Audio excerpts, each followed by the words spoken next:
وَلَقَدْ أَنزَلْنَا إِلَيْكَ آيَاتٍ بَيِّنَاتٍ۔ اور دوسرا بنیادی عنصر، ابھی دو بنیادی عنصر ہے، یہ میں اختصار کے ساتھ بھی بیان کروں گا۔ شاید اس کی ایک وجہ یہ بھی ہے کہ میرے مہمان آ چکے ہیں، ذرا میں اس کو بھی تھوڑا سا مختصر کرنے کی کوشش کرتا ہوں کہ جو دوسرا بنیادی عنصر ہے کہ حق بات برحق طریقے سے پہنچا دی گئی ہے، یہ کب کہا جائے گا؟ ایک بنیادی ایلیمنٹ جو ہے عنصر پہ ہماری بات، عنصر پہ بات ہو چکی، حق کی ترکیب نبوی ہو۔ اب دوسرے پہ بات ہونے لگی ہے، حق کی ترتیب بھی نبوی ہو، ترتیب بھی نبوی ہو، یعنی حق بیان کرنے کی جو ترتیب نبی علیہ السلام نے اپنے عمل سے امت کے سامنے رکھی ہے، امت اسی ترتیب کو لے کے چلے۔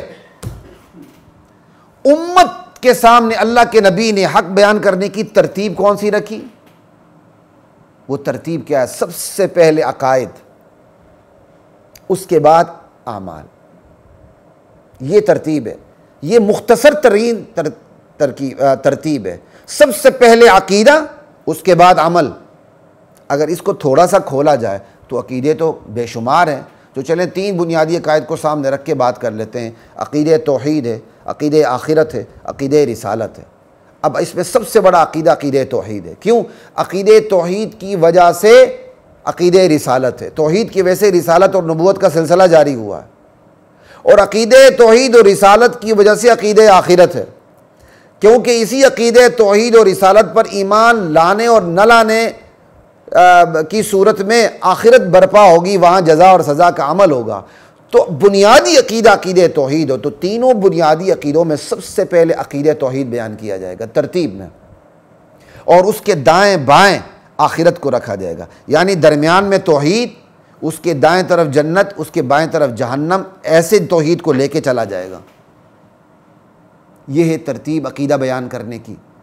قولوا لا الہ الا اللہ تفلحوا، کوہ صفا پر بھی سب سے پہلے یہ نعرہ لگا تھا۔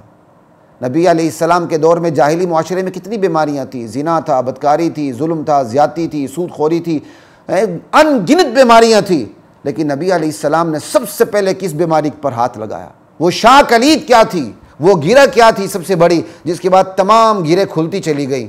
وہ بنیادی گرہ تھی، وہ بنیادی بات تھی عقیدے کی، کہ آپ نے عقیدے کے مسئلے کو بیان کیا، شرک کی تردید کی، توحید کا ابلاغ کیا، نتیجے میں باقی تمام گرہیں خود بخود کھلتی چلی گئیں۔ یہ شاہ کلید ہے۔ تو سب سے پہلے عقیدے کو رکھیں گے، عقائد ثلاثہ میں سے بھی سب سے پہلے عقیدہ توحید کو رکھیں گے، عقیدہ آخرت ساتھ ہوگا، اور عقیدہ توحید اور آخرت کی سمجھ آ جائے گی تو رسالت خود بخود مفہوم ہو جائے گی، کیونکہ عقیدہ توحید اور آخرت کو سمجھانے کے لیے ہی نبی اور رسول آیا کرتا۔